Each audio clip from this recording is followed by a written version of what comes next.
Nobody's online now. See, they're all also businessing. Yeah. It has been a very businessy morning. Yeah. Yeah. It's been a businessy week. It has, especially for you. Oh, yes. But also for you. Yeah, in a way. Because you pretty much, your playtest is ready to go, right, on Transit? Yeah. Talking with words. I hear that's a thing now. The 30th is when everything officially kicks off. There are a couple of people who have been allowed early access to it because, maybe they'll get ahead of the game a bit and be able to help out more that way. Well, I don't like to brag, but okay, I have seen it. Aha! Yes, I have actually finally started reading it because it is my intention to grab some of my patrons for whom I occasionally run games, which I have not occasionally run games for in a little while, and see if I can put together 3 or 4 attempts at Transit. Cool. So over the next that'll be useful. So. Yeah, that'll be very handy. I do have to say that we have had some amazing feedback in the forums on our website about this whole metagame thing and the race in D&D thing, and I have been very pleased with the course that has taken. Yeah, the conversation there has been extremely civil, very interesting. It's just the problem with it though is like you and I already kind of set our piece to death on it. So while there's everybody should go check it out. Check out the discussion that's happening. But I don't think it's necessarily worth us jumping back into for more. No. And a lot of it is very complex. I mean, not in terms of like, oh gosh, I can't really understand this, but I mean, it's just the analysis that's going on is better read than spoken about at this point. Yeah. It's one of those gamer philosophy things that really does lend itself more to like I get almost an essay format of discussion rather than a short form conversation. Yeah. We would have to summarize too much. You'd lose almost all of it that way. Yeah. So I would say definitely checking it out on the website is worth it. So that's nice. Which means that I really actually don't have any feedback to put in to our show notes at this time. Well, I that's fine. I think we'll survive, particularly. I think so. Things feel very different right now doing this. First of all, because we're doing this during daylight hours. This is correct.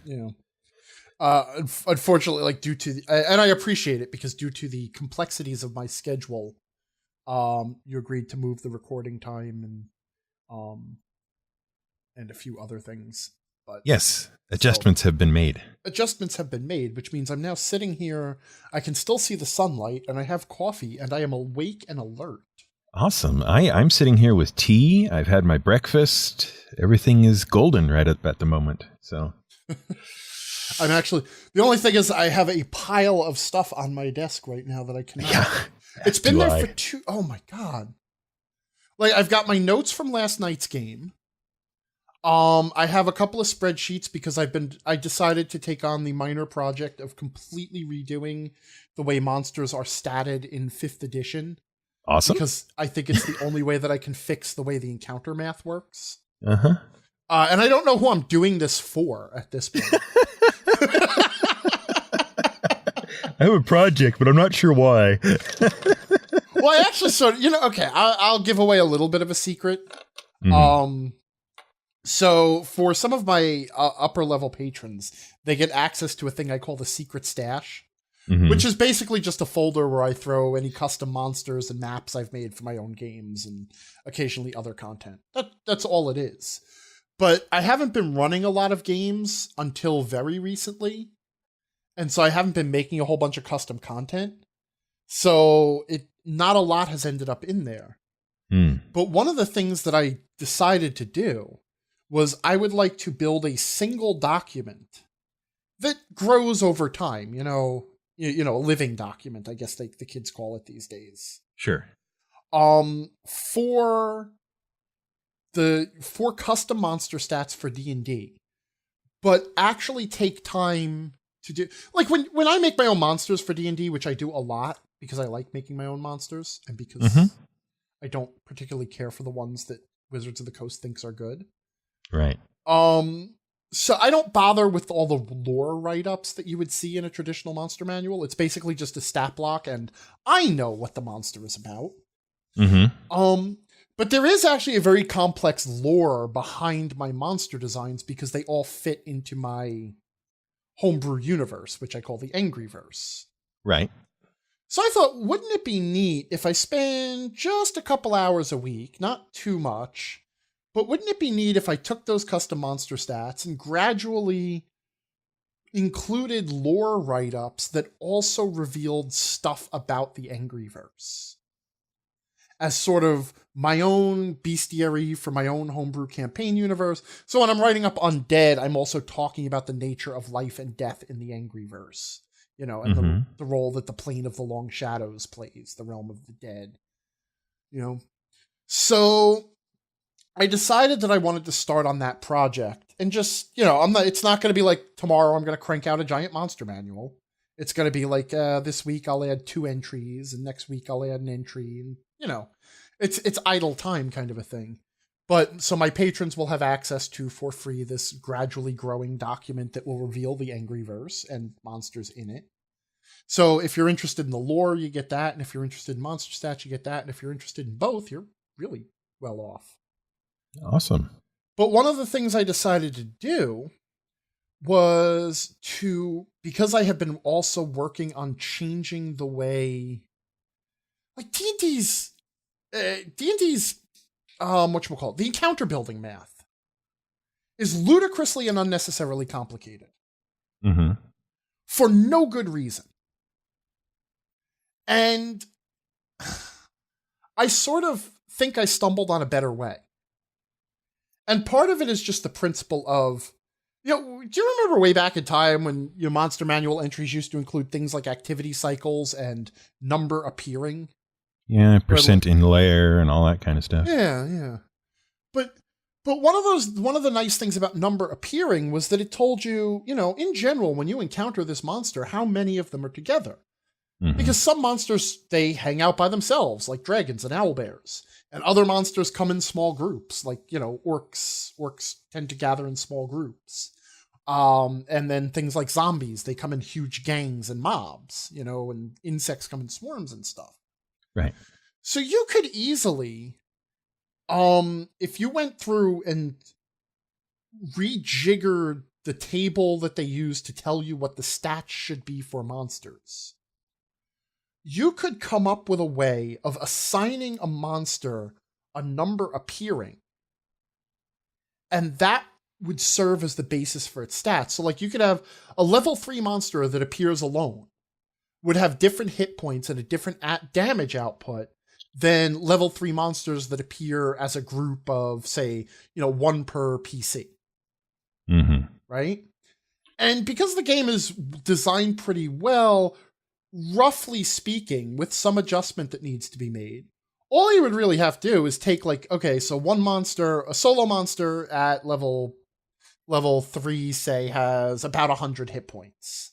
So if there's 5 of them, then each monster should have about 25 hit points, or 20 hit points. Yeah, 20 hit points. Is this your bifurcated snake again? No, this is completely different than the bifurcated snake. Okay. But it works the same way. It's just like, you just divvy up. You figure that a solo monster's hit points and damage output are what should be there for the entire encounter. Right? This is the hit points that the whole encounter has to defeat. Okay. And it's the amount of damage that the whole encounter does to the party on a round-by-round basis. Sure. And then if you say, well, an encounter with goblins involves 5 goblins, you can divvy up those stats, the stats that need to be divvied up, among the 5 goblins. But that's just a starting place, because then the thing is, you do have to adjust a little bit for the fact that it is trickier to fight 5 monsters than it is to fight 1 monster. Mm-hmm. In many ways. And actually, the way my logic is, the hit points, they need to be adjusted downward to make up for the fact that the target is divided in several spaces on the battlefield. But the damage output needs to be adjusted upward since the damage is now being spread out. Whereas 1 monster is generally only targeting 1 victim. So it can do, if it does a certain amount of damage, it does half the fighter's damage or whatever. That's one thing. But when you divide that up amongst the monsters, each monster actually needs a little bump up in damage to make up for the fact that because the damage is divided, they need a little bit more damage to feel of a same threat to the characters they're hitting. Do you follow that? Yeah, I do. What's the difference between, say, at 3rd level, 5 goblins and 15 goblins? Other than 10 goblins. Well, if you're going by the stats in, say, the monster manual, mm-hmm. It is the amount of damage that they're going to crank out and the amount of hit points they have. Mm-hmm. And also the number of attacks they have and your ability to reduce the number of attacks by killing them. Okay. So, like, a solo monster has all of its damage output for the entire fight until it's dead. Mm-hmm. But 5 monsters, as the fight goes on, goes from having 5 attacks to 4 attacks to 3 attacks, 2 attacks to 1 attack. Mm-hmm. So its damage output is gradually decreasing during the fight, which is another reason why you got to give it a little bump upward. Okay. Anyway, taking all of this into consideration, I am trying to build a way of constructing custom monsters based on group sizes that I can then, in my Angry Verse Beastie, because this actually, just to give it away, this system that I've been using is also what I'm using to run my home game right now. So I've actually been playtesting it for a couple of weeks. Okay. To make sure my numbers are in the right spot. So you have some actual data. Right. So I'm going to use this in the Angry Verse Bestiary as an alternate scheme, because in the end, all it changes is instead of listing the monster's CR and just saying it's a CR2, instead you say it's a tier 2 or like a level 2 to 4 monster that will appear in groups of 5. So you can actually just list that line and figure out its actual CR under the D&D system. So if people want to use my new system, they can use it. If they want to keep using the old system, it still works for the monsters too. So yeah. And so what turned into, I'd just like to give people a couple of custom monster stats a week has turned into, I've got a pile of spreadsheets. I've had to redesign everything. And ultimately, instead of the Angry RPG, I have this horrible feeling I'm eventually just going to write the Pathfinder for 5e. Where I just take 5e and fix it. Right. Well, that's certainly interesting. I mean, I noticed we've kind of dropped the whole RPG that you're not writing thing. Because clearly you're not writing an RPG. You are instead writing something else. Well, right now I am writing something else, which is another pile of papers on my book. Because before we opened this call, I was actually having a conversation with my artist. Oh. Because I don't remember if we mentioned it last week. I don't know. And at this point, the news is out in the wild, but maybe you haven't heard. I am writing a book. Hurrah. Yes, I am extremely excited about this. And I have been doing important businessy things all week. I have been talking about quotes from printers and negotiating with editors about their fees. Wow. And hiring a layer outer. A layer outer. Mm-hmm. What is the name for someone who does layout? A layout guy or gal. I don't know. Layout artist? Like typesetter or page setter? Well, maybe. I mean, it's not exactly the same thing. A typesetter actually is. Jesus. Okay. All right. Without getting too far afield here and too involved in Oh, things. that's okay. I gotta dial back a little bit here. Typesetting is a slightly different job than laying out a page. Mm-hmm. Now, I know I took a newspaper course in junior high, which, whatever, doing the school newspaper basically, right? Mm-hmm. And that was back then. It was all manual. There was no computers involved or anything. You had to type up the thing, and then you had to actually cut it out and paste it into the page layout. Oh, so you weren't actually arranging little metal letters inside of a wooden frame. Because that's the typesetting thing. Okay, that's the typesetting thing. I mean, we were a little beyond that. At least at that point, we had you were making a camera ready copy, basically. Oh, okay. So you had moved beyond the movable type thing that was all that right. age. Yes, Gutenberg was a few years behind us at that point. So you've got one person whose job it is to lay things out and make sure you aren't tombstoning or you haven't got deadheads running around or anything like that, right? Okay, and make sure everything looked nice on the page and fit where it was supposed to fit and did what it was supposed to do.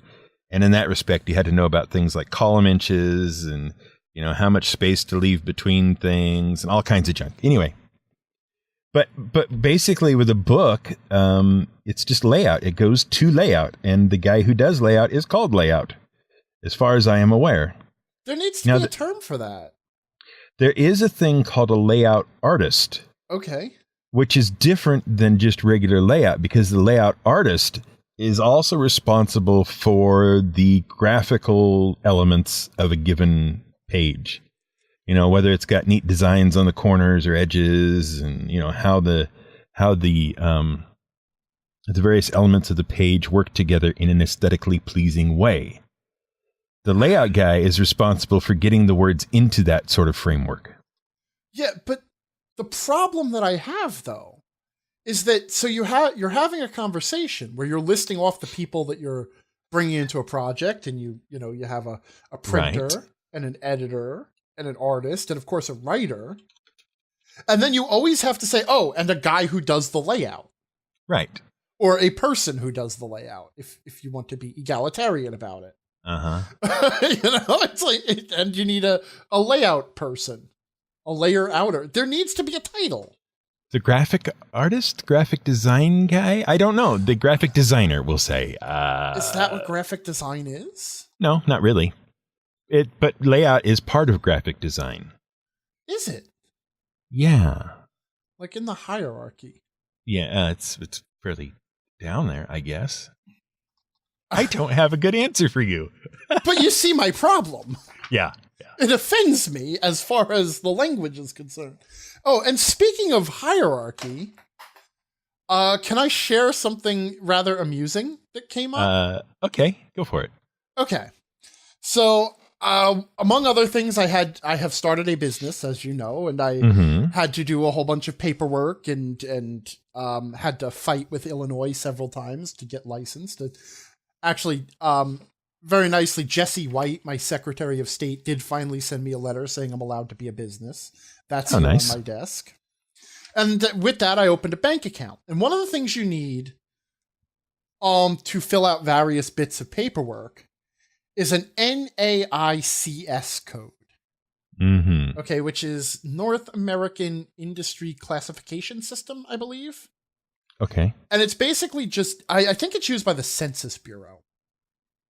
And it's basically just, they break down all of the different types of businesses into industry groups. Mm-hmm. And then they assign a number that you could put on tax forms and stuff. Right? Right. So I was working with my banker to determine what the best NAICS code, because we call it NAICS code, would be for my business. And we finally settled on 711510, which is independent artists, writers, and performers. Because that's what I am. I'm an that makes sense. Writer. Sure. Now, these codes are very broad. And so afterwards, I decided to look up what else is included under here, just to make sure that I had ended up in the right place. And, sure enough, I did, because all sorts of independent writing is covered in here. But I also share an industry classification with ballet dancers, cartoonists. Oh dear. Folk dancers, which I did not even know. Oh, ethnic dancers, they're called. Magicians, stage magicians, orchestra conductors, political cartoonists. So effectively, you can go out and perform any of these jobs. Yes, technically I would not violate anything. Oh, and stand-up comedy. Oh, well, there we go. So yeah, we are all brought together under industry code 711510. We are a How team nice. ship. You should unionize. That'd be a hell of a business card. Oh, yeah, would. I'm the union rep for the American Union of Actors, Actresses, Animated Cartoon Artists, Announcers, Art Restorers, Artists, Authors, Ballet Dancers, Cameramen, Cartoonists, Flip Over, Celebrity Spokespersons, Choreographers. Wow. And Wildlife Artists. Oh, wildlife artists. And taxidermists. Okay. Great. My work in game design is basically the same as preserving dead animals. That might be more accurate than you think.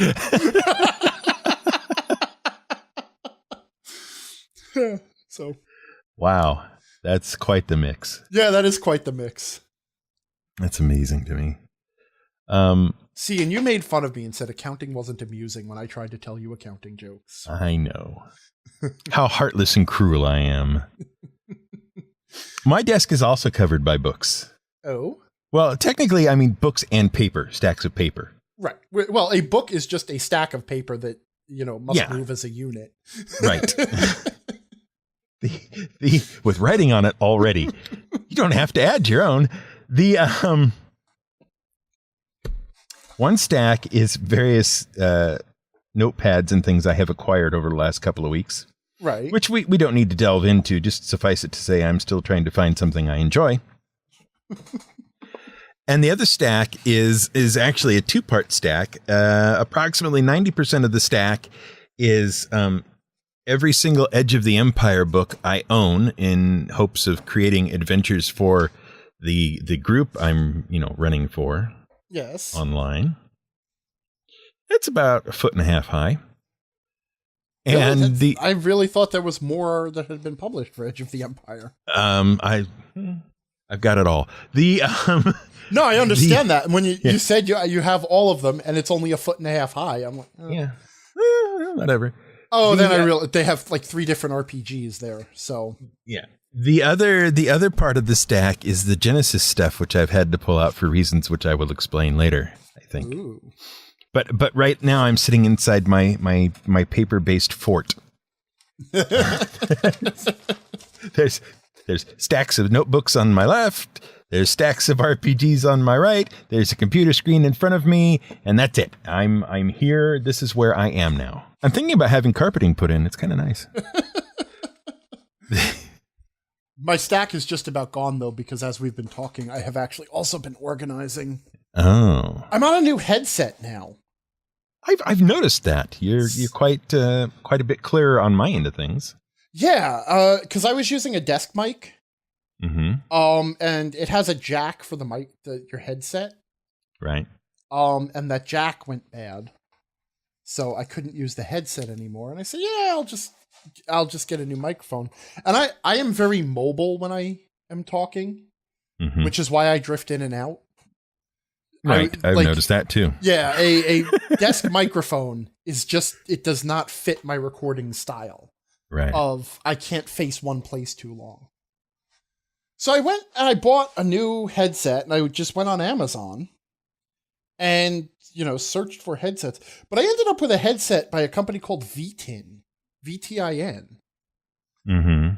And I had never heard of them, but I checked the reviews, and it's good. And it turns out they make headsets primarily for, like, business call center. They make business solutions, business communication. And for, like, remote conferencing and stuff like that. So I decided I'd try that out and see if that's better than the. Sure. Sounds good to me. Yeah, well, I'll tell you. For the same quality headset, if I was to get like a Turtle Beach headset or another gamer headset, I'd have been spending about 3 times the money that I spent on this headset. And I bet you wouldn't have gotten nearly as nice a microphone. No. So I'm very happy with it. But it also means that I can swivel in my chair and look over at my side desk and organize my papers. Awesome. That's cool. Yes. You can just sit there and spin and spin and spin. Until I end up wrapped up in the cord and strangled. That's right. That's right. The I played a little bit more of what is that thing? The Shroud or Shadow of the Avatar? Yeah, which I still haven't downloaded yet. Yeah, I played a little bit more of that. It's still being interesting. Mm-hmm. But I have a feeling I'm going to run up against a problem here soon. Uh-huh. Not your usual problem of obsession? No. It's going to be one of those things where there's a lot of little systems going on in the game. Oh. And I don't have enough interest yet to learn as many of them as I need to. Mm-hmm. Just because, I mean, I'm trying to track quests and I can't really find a good way to do that because it only ever shows you on screen 4 quests at a time. But there's all sorts of other things in your journal area that are hiding and doing things you don't know about while you're going along. And I know I've somehow accidentally shut off an option to turn in one quest by turning in another quest in front of it. Oh, is that a bug or just the way that it? I don't know yet. I don't know yet. We'll see. But it's still maintaining a level of interest for me. Certainly more than most MMOs have of late. That's good. And hey, speaking of video games I've spoken about on this show before, you remember Hellblade: Senua's Sacrifice? Yes. Yeah, that won 5 BAFTAs. 5 of them. BAFTAs? BAFTAs. That's the British, what is it, arts and something and something and something, where all the video games get their awards. Oh, but it's British. Like the Oscars for video games, except British. Oh, okay. But BAFTA won 5, or Hellblade won 5 of those things. Okay. I told you it was good. Well, it's not that I didn't believe you. And those are not by any means the only awards that Hellblade has won. They have been cleaning up all over the place. Yeah. So, anyway, I just thought I'd mention that. Those of you who remain unconvinced. Well, speaking of games that I have talked about. Yes? Is this going to be more of the amazing Horizon Zero Dawn? No, because I have nothing more to say about Horizon Zero Dawn. I stopped playing it. Uh-oh, how'd that happen? So I have, there is a clock in my head that starts running down the moment I start playing a video game.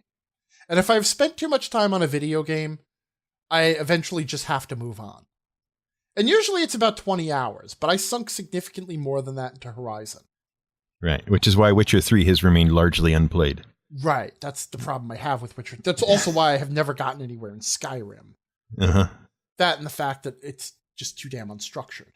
But anyway, so the problem I found with Horizon Zero Dawn that ultimately contributed to the timer running out was that a lot of the game is very front-loaded. So, you get... There's 7 or 8 different weapons in the game, and traps and stuff. And you pretty much start out with the ability to craft all of the traps, and you can... You obtain one of each weapon, though you can continue to level them up throughout the game.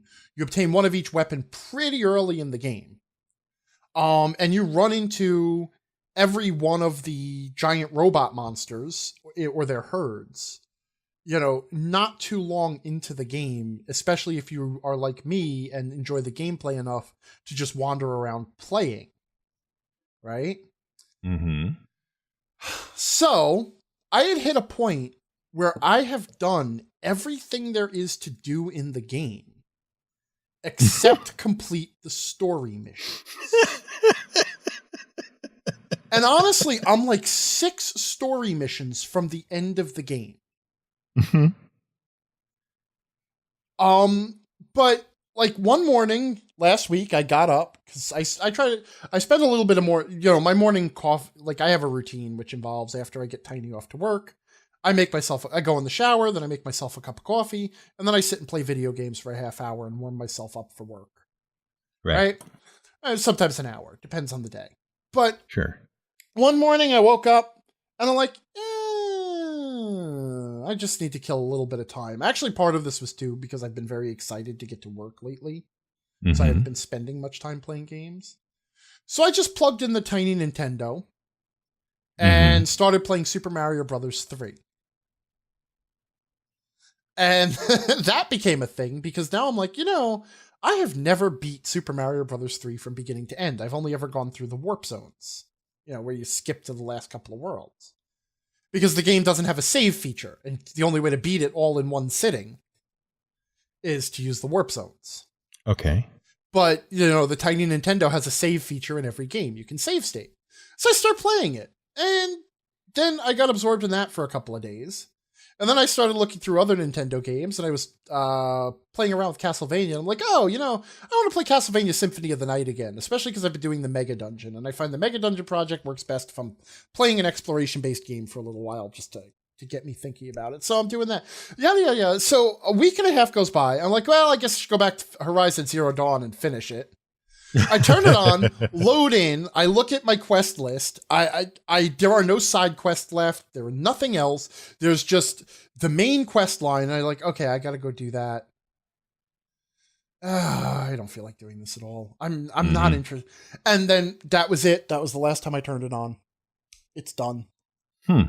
So, and it comes back to the fact that the game is fun because of the gameplay.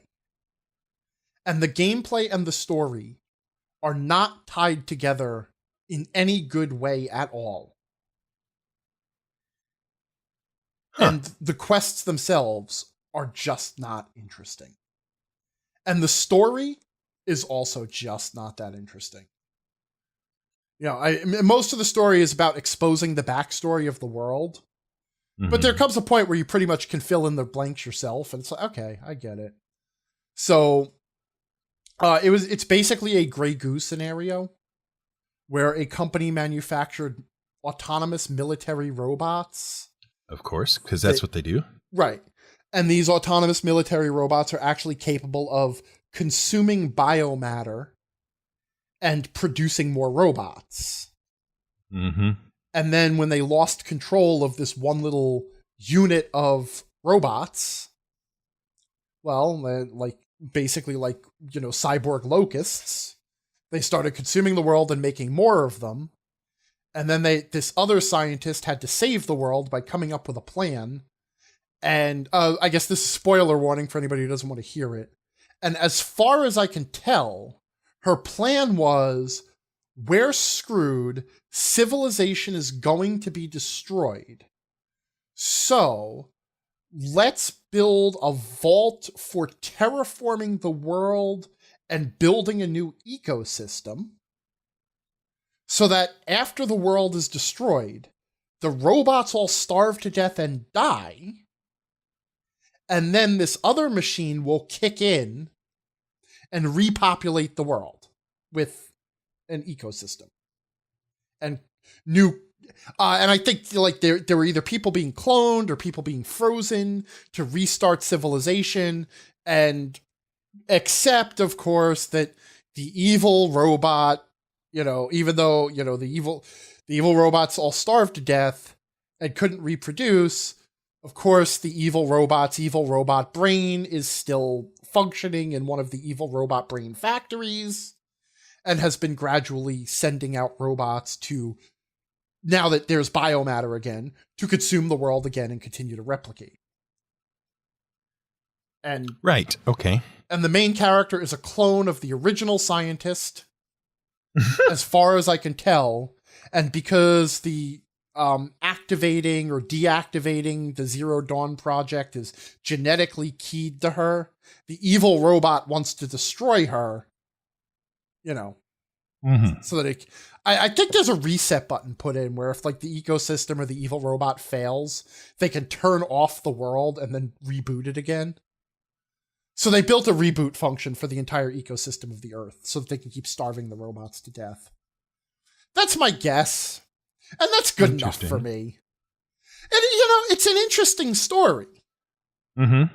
But, so at that point, though, it's still just an excuse for the evil robot is trying to kill you and you have to kill it first. So it's not a compelling narrative pull. It just establishes the motives.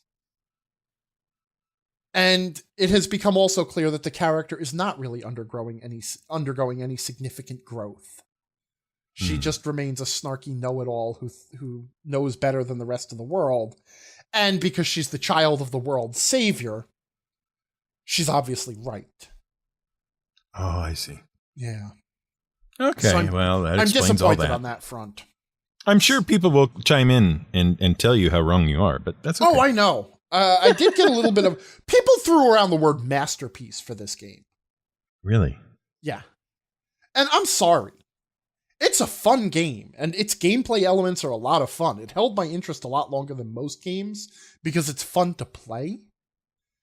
But because of how poorly it used those gameplay elements in its own story, and that you can play the whole game and have a lot of fun and not even care about the story or pay attention to it or even know it. There's a phrase called gameplay story segregation. Mm-hmm. Which is the concept that leads to the old Final Fantasy games where you have like this, your character is a bumbling moron who's never been in a fight because he's like a 12-year-old anime child. Right. And then the fight breaks out, the screen swirls and you're on the fight screen and your character breaks out a weapon and he can take down like 70 soldiers. Mm-hmm. And then it goes back to him being like a bumbling moron. Right. Because he's the protagonist. And it's like gameplay story segregation right there. The gameplay and the story are not in the same room together. They're doing very different things. And at this point, that sort of crap is just inartful. And no video game that maintains such a high level of gameplay story segregation deserves the title masterpiece.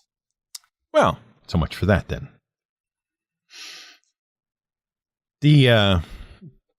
I'm trying to think. Boston Dynamics. Mm-hmm. You know who they are? Not really, no. They're the ones that make Big Dog and Little Dog and all those basically pack mules, mechanical pack mules for the army and whatnot. The robot designers that yes, they their big thing was that they figured out how to do like walking robots. Like correct, you are correct. Okay. Creepily effective walking robots, which they then abuse. What? They'll like run up and kick one to see if they can knock it over. To see if it knows enough to right itself or to keep from falling. Yes. Okay. I don't think that's abuse at that point. No, but the thing is, it looks like abuse because the robots have gotten so good at walking. What happens is the viewer starts to sort of anthropomorphize them. Which is something people naturally do anyway. Yes. So every time they test one of these things by kicking it, or they have one that picks things up and moves them around the room and whatnot, and they keep knocking the box out of its hands to see how it recovers. But it looks like abuse. Honestly, this is a job I want. Okay. Yeah, I mean, and then they released one where they released a video of them testing one that actually knows how to open doors. Uh-huh. And that kind of freaked everybody out. Yeah, because that was when the Velociraptors got dangerous. Exactly. Right. Exactly. Now they can open doors. That's it. But a lot of the creature designs I've seen out of Horizon Zero Dawn remind me a lot of those Boston Dynamics robots. The creature design in the game is actually really cool. Mm-hmm.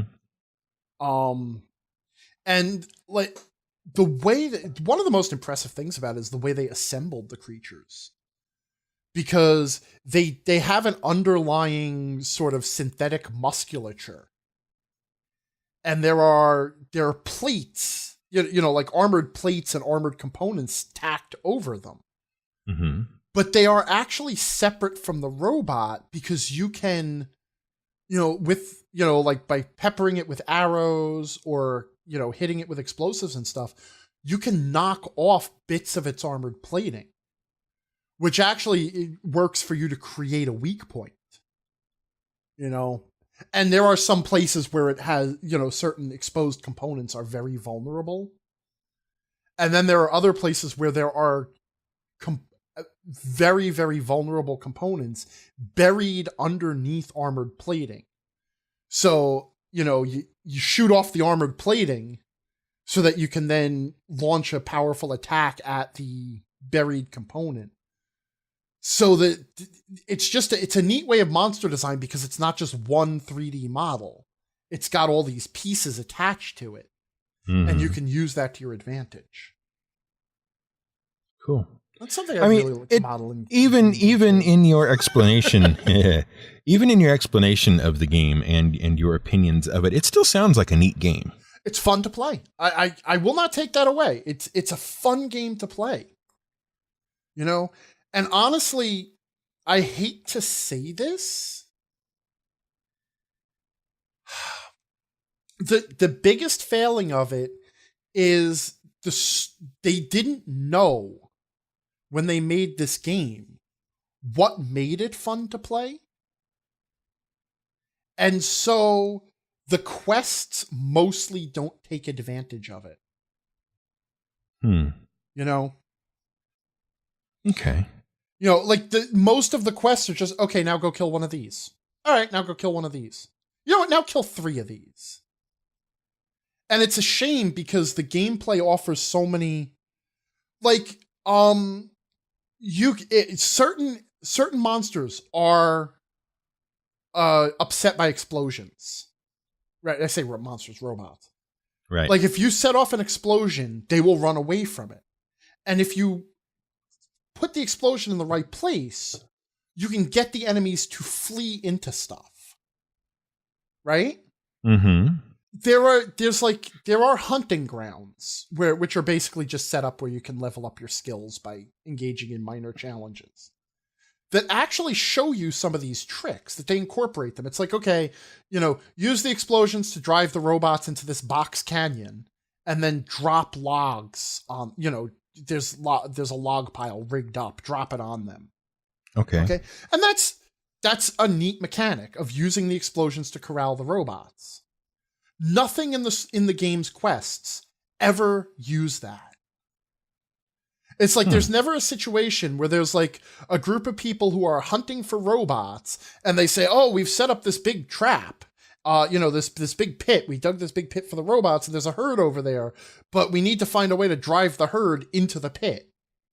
Right. Or there's a big, because eventually there's a war, right, going on. Mm-hmm. Wouldn't it be neat if one of the quests involving the war between the Sun people and the evil Sun people, the Eclipse people, at one point the Eclipse people's army is marching through a pass, and one of your options for overcoming it is driving a herd of robots down onto them to trample them to death. Right? Like, the game doesn't take advantage of these things that it sets up, so the quests themselves are all straightforward. And this stuff is, they brag about it. This is part of the gameplay, is, trap the enemies your way, use them your way, you can override enemies. I mean, I'll give you a perfect example. There was one quest where there's a group of mercenaries in a camp that you need to take out, and they have staked down robots that they're going to use to, that they'll unleash if they get attacked, so that the robots will attack whoever's attacking them. Because the robots are like animals. They'll just attack anyone. And there are very obvious chains that are holding the robots down that you can target from a distance. I'm like, okay, so clearly what I need to do is unleash the chains from stealth, and then the robots will go into the camp and just start killing the mercenaries. So I'm like, that's clearly what they wanted me to do. So I sneak up and I fire an arrow and break one of the chains, and one of the robots breaks free, and he sees the idiots who are with me because I'm leading NPCs, and it just comes charging straight at me. So like, okay, I must have done something wrong. Maybe I need to be farther back. Maybe I failed the stealth. I played that quest 4 times with Tiny sitting next to me. And every time I tried to free the robots, thinking that there were, this is what the game wanted me to do, it was setting it up, they would either just run away or wander around confused or just lay into me and kill me. And then as the robots are attacking me, the mercenaries in the camp would hear me. And they would just start firing at me from on top of their walls. Awesome. So I'm like, this is a trap is what this is. So then obviously I go in and I kill all the robots before I engage the camp. Like, is that really all they wanted me to do? Just kill defenseless robots? Because that I'm good at now. Like, I've gotten to the point where I can dodge roll and, take down I'm taking down a buffalo single-handedly in melee combat. It's like, you're strapping down a wolf and telling me I'd better kill it first. Well, at this point, that just seems cruel. I can fire 3 arrows at once out of the same bow into a jugular from 50 feet away. Yeah. That is weird. Yeah, it doesn't take advantage of its gameplay at all. And that's why, like I said, I just lost interest in the quests because I knew the quests would be not very interesting and the story isn't that engaging. I just don't care. And you know what it is? They were obsessed with their world building. There are hundreds and hundreds of text logs hidden throughout the game talking about the way society had grown into basically how America had transformed into a robotocracy. Or a corporatocracy, really. Okay. It's like they wanted to write like a cyberpunk dystopia. Sure. Well, no. What they really wanted to write was an anti-capitalist manifesto of how capitalism was evil and would destroy the world and also destroy the environment. But they wanted a game about Native Americans killing giant robots. So they took all their world building and split it into text logs and just hid it around the world and said, okay, here's the text logs you can collect. I'm really not interested in reading any more of these. Yes, I get it. Universal basic income will save everything. Have you seen, speaking of freezing the harsh winters? Yes. Have you seen this new game, Frostpunk? Frostpunk, I have not.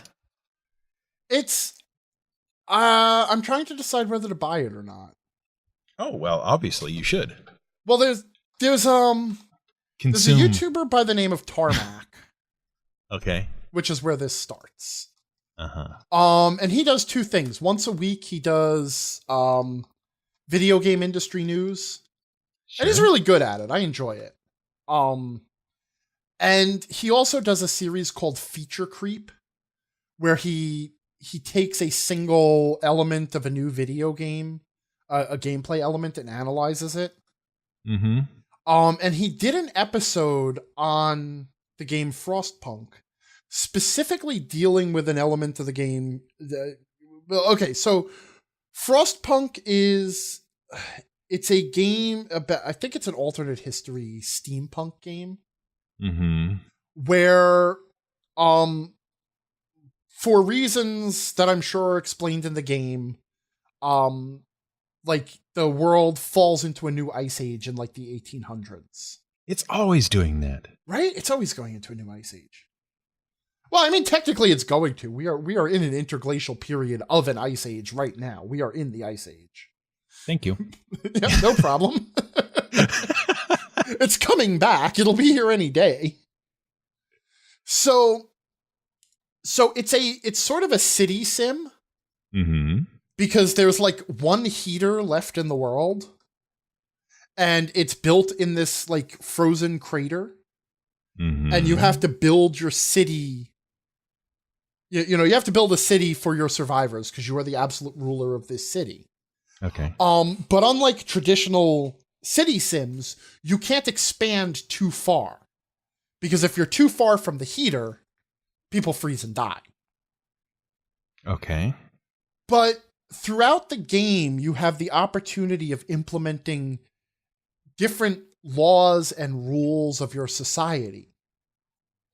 And it's called the Book of Laws. And I think there's actually 3, because you can also establish faiths and philosophies.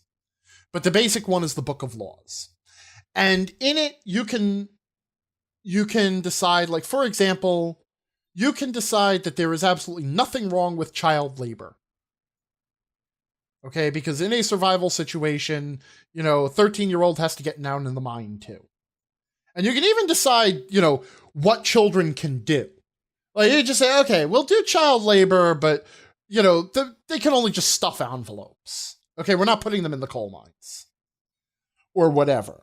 And all of these things have an impact on your civilization's survival and productivity, and also on your civilization's morality or morale. Mm-hmm. Not morality, but actual morale. Right. Because, believe it or not, people do not like sending their children down to die in coal mines. Seems weird, but there you go. Yeah, right? People are protective of their kids. But people do like having enough food to not die. So if you're putting the kids in the farm, on the farms, there are a certain number of people who will be happy because you're keeping them alive. Mm-hmm. But there is also going to be a contingent of the population that is unhappy because you're working kids to death. And so as far as I understand it, like, all of the NPCs in the game have names, and it is reported to you every time someone dies. Mm-hmm. So, like, every time a kid dies from being overworked in the fields, it's like, hey, you lost another 12-year-old in the coal mine. Good for you. But productivity is up 10 points. So the game is just kind of rubbing your nose in every choice you make, good or bad. And it all affects the development of your society. And ultimately, what it comes down to, apart from the fact that the consequences actually do keep coming into play, where your citizens actually do remember that you have implemented horrible autocratic policies, and then you have to implement other policies to keep them under control. But you can comfort yourself by saying, at least my population is growing, because otherwise we'd all go extinct. So it's a game of how far will you go in a survival situation, or like, at what point do you no longer have the luxury to think about morality? And it sounds just it sounds fascinating enough that I really want to try it out. It does sound interesting. I have just learned that it was made by the same people that made This War of Mine. Oh, okay. That's cool. Which is another sort of survival thing in a time of war, and it sounds like exactly the same questions. Okay. But on a smaller scale. Right. So this is more of an RTS version. Yes. I'm also a sucker for simulation games and city building stuff. So. So yeah, I've been trying to decide whether I want to pick that up. And I did just buy, finally, Monster Hunter World. Because it was on sale on PS4. So it went down from $60 to like $42. Oh. So even though I will not have a chance to play it for a while yet, because it's going to require a commitment. I couldn't pass up the price. We talked earlier in the week about some changes and whatnot to our method of recording and the things and whatnot. And I feel like we need to sort of illuminate those a little bit, just for our listeners, so they know going forward what they can kind of expect. Okay. Yeah, that's fair enough. And we don't, the nitty gritty is not necessarily essential here. We just want the kind of what directly affects them. Right. But essentially what's going to happen is this show, and you can correct me if you have a different impression of this, that's fine. The direction of this show is going to be much closer to a personal journals, I guess, for the two of us. kind of. Things we've been up to during the week and all that kind of stuff. Well, I think it's just more conversational. Yeah, and more, Which I think less programmed. Right. And that's how we started, to be quite honest. The whole idea was just we were going to turn on the recording and have a conversation, and wherever it took us, it took us. Right. And we, we started taking notes, and we started purposely bringing topics. And for me, a part of that was the terror of having nothing to talk about. The fear of dead air. Right. But in the end, you brought up an interesting point when we were discussing it. I think it was you. It was probably you, because you bring up the good points. Good. I'm just fluff. But apart from the fact that was what we originally promised, it's that we are more interesting and engaging when we are just being genuine, when we're talking about things that we're actually just interested in. Right. And you had admonished me because I had specifically gotten afraid to talk about certain things because I felt like it's my job to produce gaming content. Right. So I was viewing this the wrong way. We will be ranging far and wide from here on out, as far as I understand it. There will always be some gaming content in the show, but the amount of that content and the depth in which we go into it may vary from show to show quite a lot. Yeah. Like I've got a thing to talk about later on in the show that just arrived on my doorstep yesterday. And that's pure gaming content. It will actually be fairly in depth and whatnot. But that's not to say that that's going to happen every single show. Sometimes it might just be us responding to a listener comment, or whatever feedback that involves some gaming stuff, and we'll be talking about other things, movies and TV shows and that kind of stuff. And I feel like that's because that's really the strength of the show. Is this conversation between you and I that's less structured, and if that's even possible. I mean, we're not going to write all kinds of things down and say, oh, we're going to talk about this, this, and this, and this. It's just going to be, we're going to get together once a week, and we're just going to discuss what we've been up to and things we've been interested in and thinking about and doing. Right. And we'll record it so that everybody can listen in. Right. But I hate to put it this way, but for myself, this is how I have to think of it. I'm going to start thinking less about the audience.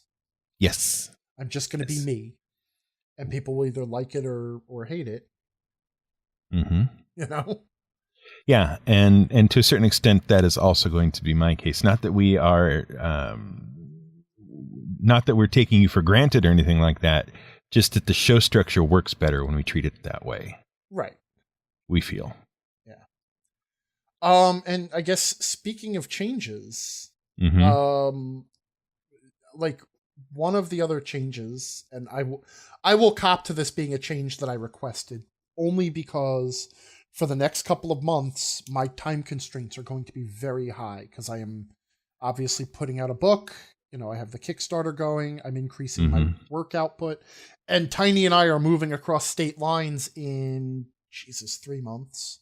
June, July. Right. May, June, July. Yeah, 3 months. So I have requested a temporary hiatus of the book club. Aha.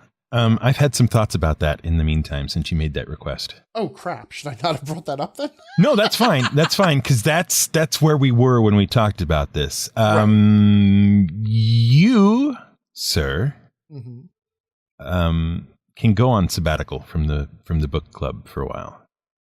Oh, and you're just going to keep reading because... on the other hand, I'm going to keep... Because we've got like 15 or so people signed up to the Goodreads thing. Mm-hmm. They're all very excited about it, and I would hate to just throw that under the bus right away. Yeah, I understand. I do feel bad about making that request, but I'm not a fast reader to begin with.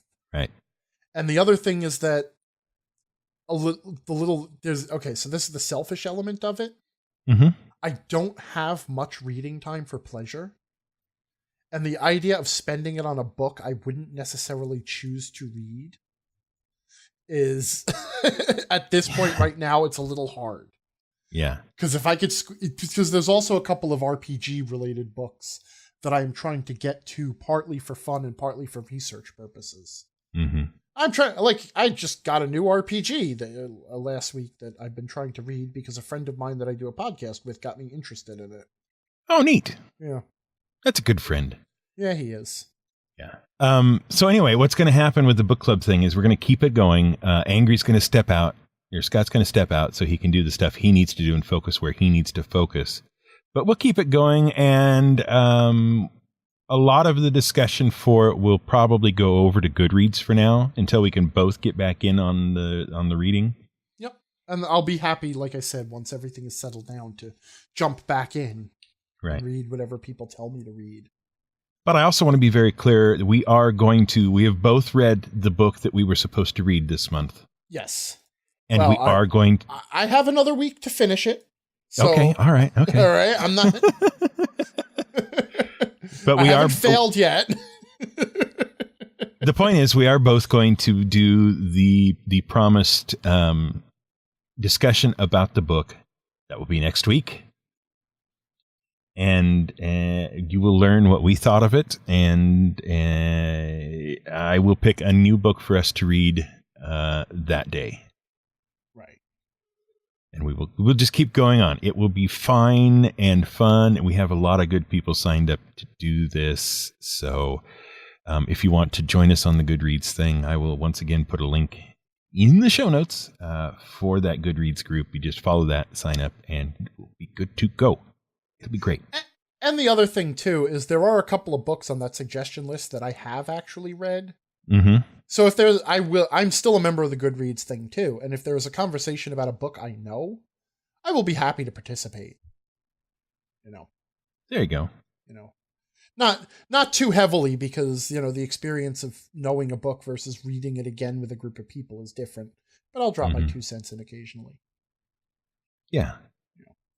So all is well. We will keep going forward with the book club thing. We will just shift the location of the discussion a bit, because I still think it's fun to read books as a group and get everybody's opinion. I don't disagree, but like I said, I have a number of obstacles, and one of the biggest obstacles, I'm a very slow reader. Mm-hmm. Which I'm a very absorbent reader. Like, I remember just about every word I read. But I think that is also why it slows me down. So, I don't know. I've just always been a slow reader. Okay. Well, that's fine. That's not a big deal. Well, it does mean that reading for me becomes a huge time commitment. Right. Well, and that's why we give it a month rather than what I could normally do, which would be a week. Yeah. Yeah, when we started this book, I'm sitting there saying, okay, I got to get through this many pages in a week. And you're like, I'm going to start it in the 3rd week because otherwise I'll be done with it. Yep. Tomorrow, and I will have forgotten it. Mm-hmm. I know. I'm a horrible person. Anyway, so that's what's going on with that. We just figured we'd update you and let you know what's happening. Do you know, I hadn't really discussed or planned or thought about talking about this, but I was watching something today, which I thought was about fountain pens, and it was kind of. Was it by Ayn Rand? Because I can see where you made your mistake. No. It was just a piece of thinking that I hadn't really processed before about business. Okay, because it was for the Goulet Pen Company and whatnot. They do the videos every day, pretty much. And they did a Q&A today that one of the questions was, what kind of difficulties have you had to overcome in your business? Right? And so the guy, Brian Goulet, who runs the joint, was talking through it and whatnot. And he got sort of to the end of it and he says, the important thing to remember is that when you run a business and you hit roadblocks and setbacks and other difficulties, it is actually your job to deal with those. That is the job. Right? Yeah. It's like, yeah, you're right. That is the job. It's not just sitting back and enjoying and having fun. It's deal with all the things that need to be dealt with. Well, so it's kind of it's kind of unhelpful if you're running a business to just complain about a thing and not do anything about it. Right. And you'll find that the people who do just complain about the thing are the people who aren't running businesses of their own for long. Right. But, you know, I don't want to, obviously, I'm going to say something that could be a little unpopular here. Because this topic comes up a lot when you're talking about the pay that CEOs earn. Right. Now, to some extent, I will admit that especially in the United States, CEOs are greatly overpaid. I won't deny that. But people talk about how, like, the executives being paid is robbing the workers because it's the workers who actually add value to the product. And the CEO just collects those profits. When really, you know, people don't realize that there is a lot of what the person who's running the business has to go through, no matter the size of the business, takes a lot of expertise, a lot of luck, and it puts a lot of pressure on you. You know, it's not an easy decision to know that your business decision could put, you know, 10,000 people out of work. You know, and believe it or not, a lot of people who run businesses, you know, especially because a lot of people who run businesses started off by running small businesses. The way a large business appears is because it was a small business once upon a time. But those people do actually tend to care about the people who work for them, because if you don't care about the people who work for you, you eventually don't have people working for you. Right. But you do have to balance that out against the needs of the business. If you make a decision that helps 500 people that bankrupts your business, you know, that's not a great decision either, because now everybody is out of work, you included. You know? Exactly. Anyway, again, I'm not saying that I want $1 million bonus for what I'm doing, but sure, you know, it'd be nice. But yeah, as you say, that, you know, you're responsible for the business, and to some extent you live or die by the business too. It's like, I'm now heavily invested in what I'm doing. If this dries up, I go back to being an accountant, really. Yeah. I have a better fallback position than most. Right. And the best part is, this isn't even a hole on my resume. Running your own business counts as experience for accounting. Right. And there's a great excuse for it, because, you know, like, so after you try to get the job and people ask you, like, what were you doing? I'm like, I was running my own business for the last 10 years. They're like, oh, what happened to it? You know, it's like, the running joke in accounting is, the answer is always, the market shifted. You know, the market shifted. I was doing everything right, had everything on and that damn market just went and just shifted. That's Doggone it all. And then they nod and they say, okay, $50,000. When can you start? And then we all share a laugh. Because we're fun-loving people. Yeah. You know, that's one thing we all say about accountants. Oh, what a sense of humor. What joy they are to hang around with. Thank God my accountant is here. Now the party can really start. That's right. That's right. Hey, Barry, tell us that story about the modified accelerated cost recovery system again. That was great. Man, you think you know a thing about depreciating assets. You listen to this guy. Yeah, I just thought I'd throw that out there because it was just something that struck me this morning. I thought I would share. Your job is to deal with all the things that need to be dealt with. Absolutely. That's the thing, is it's all, the buck stops with you. Like, there is no one you can look at and say, okay, it's your job. You know, like, that's Bob's job, or that's Alice's job, because everything is first and foremost your job.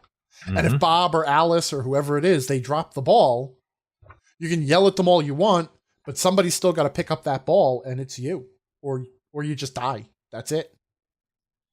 You know? Yeah, exactly. So it's just learning that you have total responsibility for everything. One of the things it also teaches you is that you reach a point where whose fault it is does not matter. Like, you can say, oh yeah, this went wrong, and, you know, really Ted was supposed to take care of it, and Ted didn't take care of it. Ted ruined everything. Well, that's great, but if you want your business to survive, whatever Ted broke, you better fix it. And then you got to find a way to deal with Ted so he either doesn't break things anymore or isn't in a position to break things anymore. So, you can blame whoever you want, but, blame is such a useless thing anyway. It's like, who did it? Who cares? I mean, it was done, and now it has to be fixed.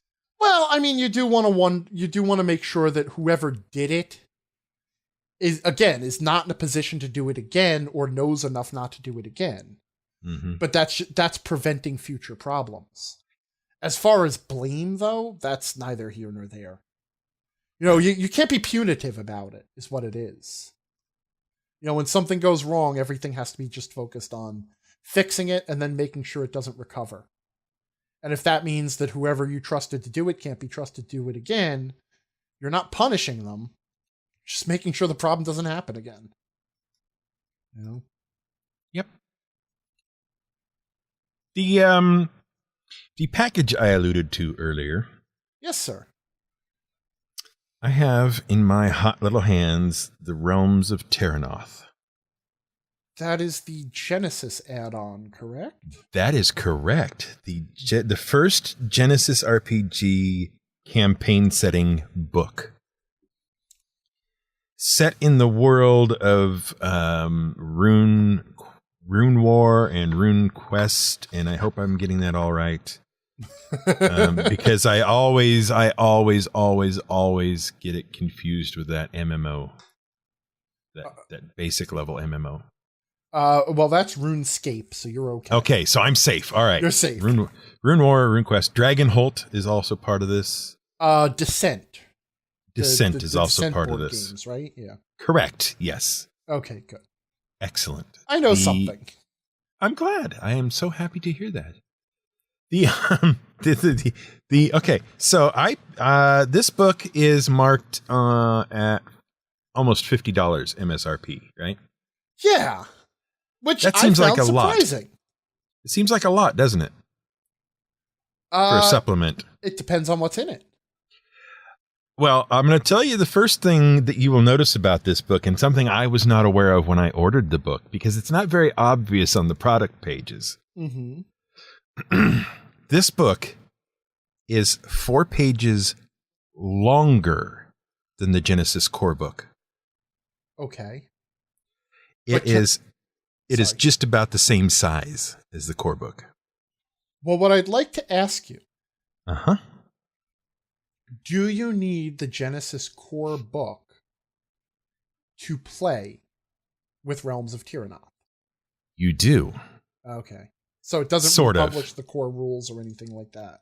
No, okay, so there is a version of the Terranoth setting in the core rulebook, right? It's one of the little sample settings. Right, they gave like a 2-page sample right up on it. Yeah, something like that, right? Okay.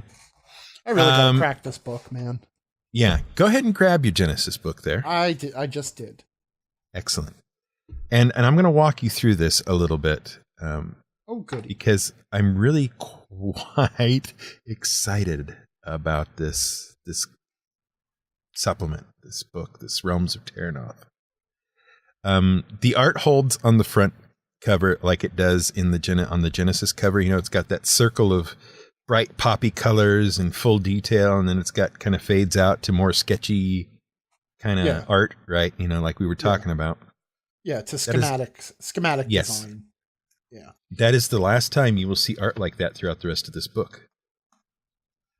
And the going theory is that, whereas Genesys was filled in with all kinds of art like that, where it was schematic-like and that sort of thing. Because this is an actual campaign setting. Right. It's not a sketch. It's not a foundation. So the art actually represents the world.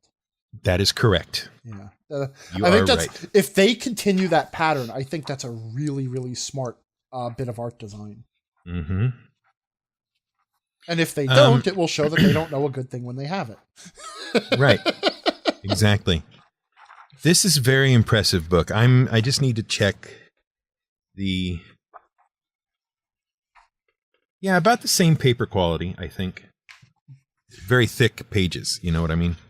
Yeah, thick. It's thick, but they're not the glossy pages. No, they aren't here Which I either. think is what held the cost down, because as I mentioned to you, when we were talking about the pricing outside of the show, the Genesys core book is $40. That's the MSRP on it. Right. So here's what's happened. What is in the setting book is all the setting information you need to be able to play in the realms of Terranoth, or Minara, as the world is called. Okay. And the only really the rules that you have in here are the rules that add to or modify the rules in the core rule book. Okay. All right. So what that means is this, what is it, 264 or 65 pages or whatever it is, about there, is about 90% world building and lore. Okay. And only about 10% additional rules. Or modified rules. You wouldn't believe this. I have never in my life seen a setting supplement do this. And my previous standard for this was Kingdoms of Kalimar stuff. Because they were really very, very good about it, but they broke it up throughout several different books. This one, it is all in here. It is almost an encyclopedic reference to Terranoth and Minara.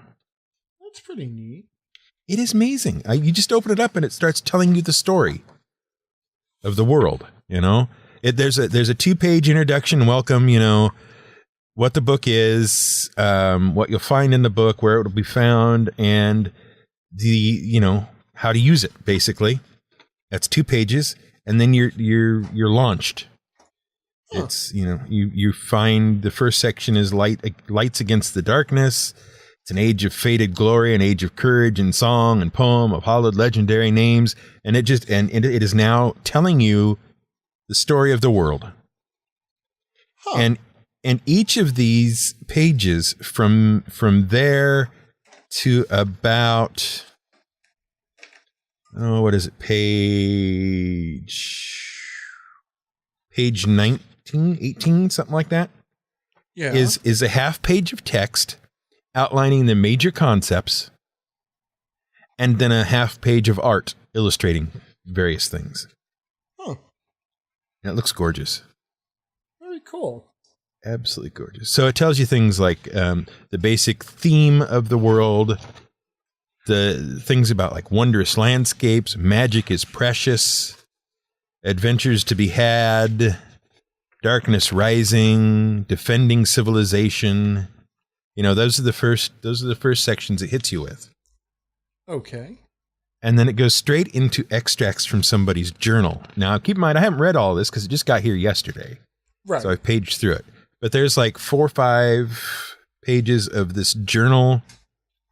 And then you go, the next chapter is Tales of Darkness, a brief compendium of historical learning. And it starts with the myths of creation and goes from there. Wow. Tells you about the elves, various little wars. Some dwarves eventually show up. Humanity shows up. And this just goes and goes and goes and goes. It is as far as I can tell, very deep, very thorough, and is essentially you could go straight from here to writing your first novel about Terranoth. Very cool. It's that kind of stuff. So yeah, that goes on for a bunch of pages, and eventually you will get to chapter 2, the call to adventure and creating your hero. Mm-hmm. Now, would you like to know what races are actually, excuse me, they are called species in here. Oh, okay. Would you like to know what species you can have as a character? Sure. Okay, humans. Mm-hmm. Right? Which all tend to fall under one sort of stat block, but it also does have a sidebar talking about humans across Minara and how they differ from one another, but there's nothing statistically different. Which, to be honest, is I understand why you might want to do that, but I also wonder if it wouldn't be interesting to, just like you have sub-elves and sub-dwarves in some games, think about actually having Yes. sub-races of humanity. Yes, there you go. See, that is one thing Calamar did was have, from various locations they had different strengths. Yeah. But in fact, if you were willing to differentiate humans enough, you could keep all the magical races magical and non-human. And go or magical non-player characters. Right. Then you get elves because, hey, elves. You gotta have elves. There are 4 varieties of elves with different starting skills and abilities. There are deep elves, free cities elves, highborn elves, and lowborn elves. Okay. All right. The sort of standard options for elves, really. Just kind of more or less, yeah. Different names. Yeah. You get 2 different types of dwarves. Dunwar dwarf and a forge dwarf. I'm not exactly certain what the difference is between the two at this point. Like I said, I've only looked through it. I haven't read deeply. Yeah. But there is a whole sidebar on dwarven crafting and the art thereof. Okay.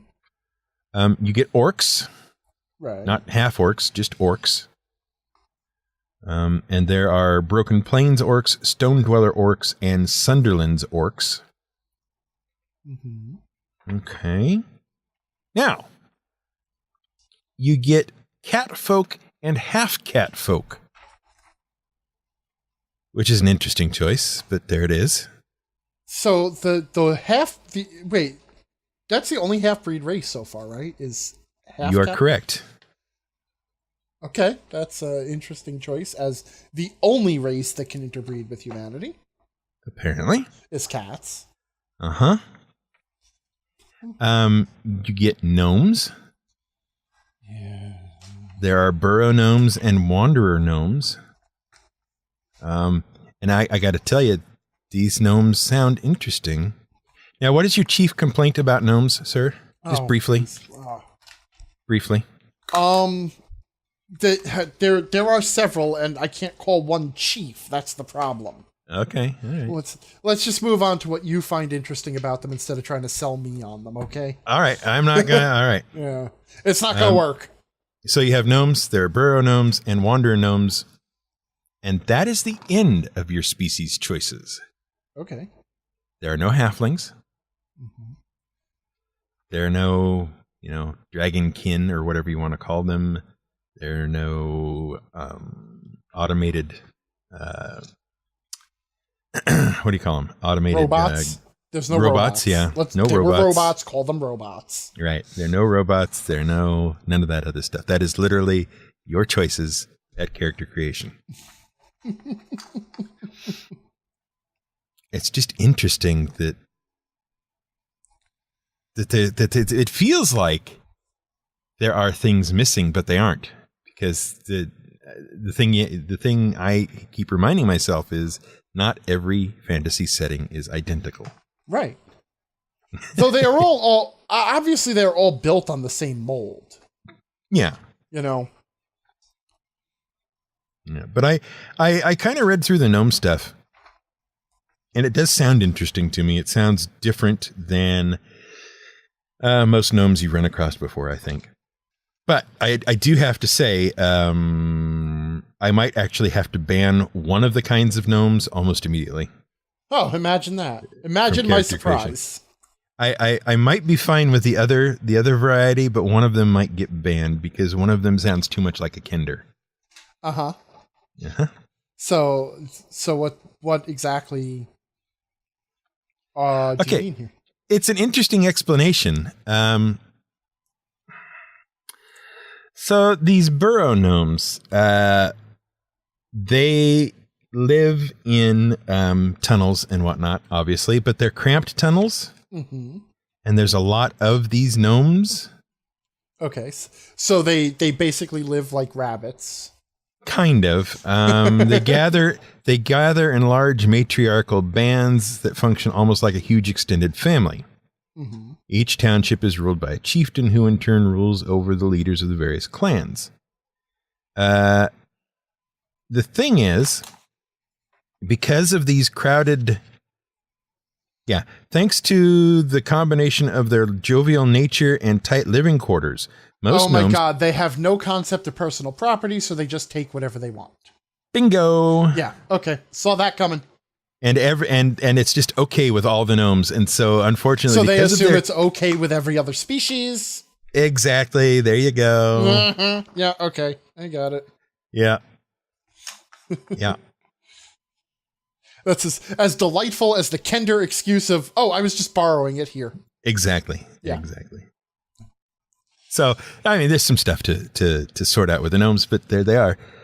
Careers. These would be classes in almost any other system, I think. But careers, you have a disciple, you have an envoy, you have a mage, you have a primalist, you have a rune master, a scholar, a scoundrel, a scout, and a warrior. No bards. Although I'm sure you could come up with one if you worked hard enough at it. Wait, scholar, scout, scoundrel, scout. Oh, scoundrel. Warrior. Okay. Yeah. I thought somewhere you said songmaster in there. No. But I think I was conflating two words. So, never mind. So there's some interesting choices that happen there with atypical fantasy classes, I guess. Well, I don't know if I'd say that anything on that list is really out of the pale, No, it's not. For fantasy archetypes. It's just not when you say a fantasy setting and say classes, those are not the first things people think of. In most cases, except for you and I, because we're special. No, see, I think what you might be having here, sir, without wanting to offend, is maybe a little bit of D&D tunnel vision. Yeah, probably. I mean, there are fantasy games and fantasy settings out there beyond D&D and Pathfinder. Sure. Sure. So. Absolutely. I mean, look at the Warhammer fantasy universe. Which I have never dipped into. Mm-hmm. Okay. See, this is just from my experience that these things, generally, I don't see them.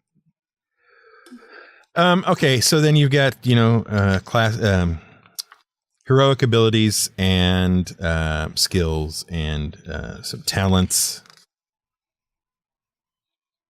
And each of these sections provides a list or a table of skills that you're going to pull from the Genesys book. Mm-hmm. In addition to skills mentioned in this book that are all allowed in the fantasy setting for Runebound. Right. So that's kind of that, providing just the exceptions to the regular rules that I was telling you about. Yeah. There's of course you got all your equipment and whatnot. Yes? No, I was just going to say, when you said the price point and the size of the book, I was really hoping that they took the rules from Genesys. That, like they put in a chapter on, say, the core rules, and then they brought over the skills and talents and stuff that were applicable to their world. And so it was a complete game without needing the other book. So what you're telling me is that what you really wanted them to do was not learn anything from the way they did Star Wars. Because if there's one thing people complained about almost more than anything else, it was the fact that each book in the set repeated all the rules of the first book. Okay, fair enough. That was a big point of contention there for a while. Yeah, but it's so you've got Tyranoth there, Mm-hmm. right? And then at some point they're going to do like the Netrunner verse, right? And conceivably they're going to do a book like that for that too. Mm-hmm. It's not like you're going to have people who are combining those two books, except for collectors. Unlike the Star Wars stuff where you can take everything from the 3 different Star Wars settings and cram it all together. Mm-hmm. You know, and there's no reason why you couldn't, so that it is basically 3 source books for literally the same game. Right. I would argue that these are different games where they also published the generic rules in a separate book. Okay. Do you know? Yeah. That's... Anyway. Yeah. I feel like, though, you'd end up with a pretty hefty book. Well, maybe... I mean, this is... whatever. We'll see. We'll see what they do in future ones. They might decide to do it differently. Yeah. Well, of course, they don't have to listen to me. I'm not running their company. So, I'll forgive them. All right. Interestingly, I've stopped on the section about magic implements, which has within its list things like... okay, first off, you have to have a magic skill to use magic implements. Right. which makes sense. But you've got a small list of things that you then customize. So you have a holy icon, a magic scepter, a magic staff, a magic tome, a magic wand, and a musical instrument. Mm-hmm. So you do have a bard. Well, you can. I'm sure you can make one. I'm sure you can make one is the thing, but it's not like a main class kind of deal. But here's the thing, and this applies also to the earlier stuff and whatnot, like swords and armor and whatnot. There is, for like armor, there's a thing called craftsmanship, which encompasses armor made of ancient materials or ancient weapons and armor, dwarven made, elven made, made of iron and made of steel. And each of those conveys special properties to the armor. So you essentially plug this bit on to your basic armor and receive its benefits and abilities. And the same thing happens with magic implements. You've got bone, oak, hazel, willow, and yew, and those all have different properties that they imbue to the item being made. Sure. Okay. Yeah, that's pretty cool. That is, I think. And I have to say, there is a crafting system built in here. and so it's item attachments and enchantments. And that's where a lot of your crafting comes. You start adding runes to various things. You have attachments for armor and magic items and things that go along with it. And then there's a whole chapter on crafting and the crafting process. And alchemy is included in that. Then we get to the magic of Minara. I need to read this chapter much more carefully, but it sounds like that the magic in here is based on having certain runes in your possession. Okay.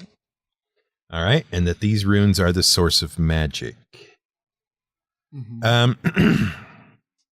The thing is, I assume that ties into the rune war thing. Right. The rune thing.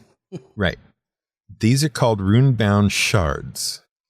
And depending on what shards you have different effects altogether. The basic one is apparently Arcane Bolt, a Blasting Rune, an Ice Storm Rune, an Immolation Rune, some lesser runes, which are like Lightning Strike, Rune of Collection, Rune of Fate, Rune of Misery, Soul Stones, Stasis, Sunburst, Teleportation, Terror, Vision, Wanderer's Stone, and Infernal Rune.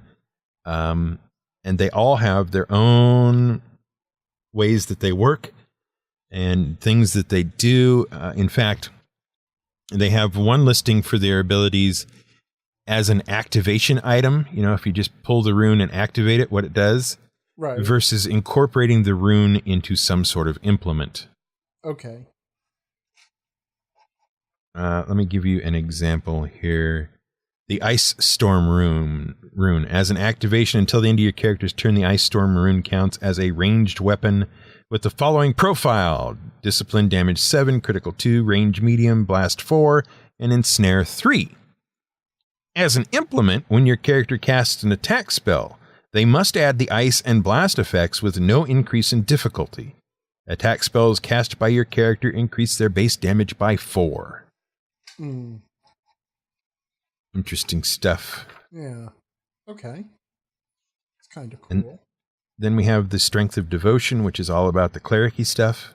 Right. You gotta have and that. It launches right into long sections explaining, the various religions and deities of the realm. With actual explanations. There's not even a table to look at to discover your deity. So,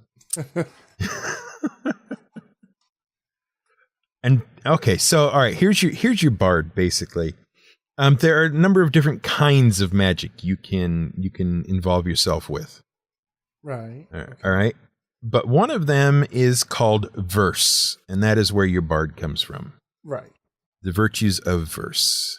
Mm-hmm. So there's a thing about the instruments, and then you have another section that's about spirit speaking, and then a section about elven magic, and various other types, wield callers, and that kind of thing. And that is the end of your character creation section. That is all of about, I want to say 60, maybe 70 pages, something like that. Where does it start here? Starts on 58 and goes to 133. Okay. All right. So about 60, 70 pages. Yeah. All right. Right. And then we're back to talking about Terranoth and the lands of Terranoth and where they are and what's going on in them and all that kind of stuff. There's no rules in this part. It's just telling you the history and the current situation in a whole bunch of different places around the world. Okay.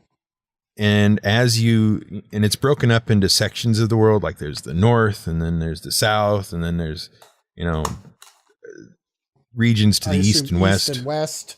Yeah. that would follow logically. Yeah, they're not. Yeah, but they're not named north, south, east, and west. They have their own in world names. So is what north, I'm south, getting east, and Steve. Right. Exactly. And each of those ends with a section about the various creatures and NPCs you might find there. Mm-hmm. Like Splig, king of all goblins. Mm-hmm. And he's a very large goblin with a winged helmet. Oh, sure. It's kind of amusing. But he also clearly has a runestone on his ring. So there you go. Oh. It could be dangerous. And then, so yeah, there's the next, oh goodness, next 100 and some odd pages are all of that, are all discussing the various lands and that kind of stuff. And the borderlands and, various demons that you might encounter along the way, and dragons everywhere. And it just goes on like this for the rest of the book, basically.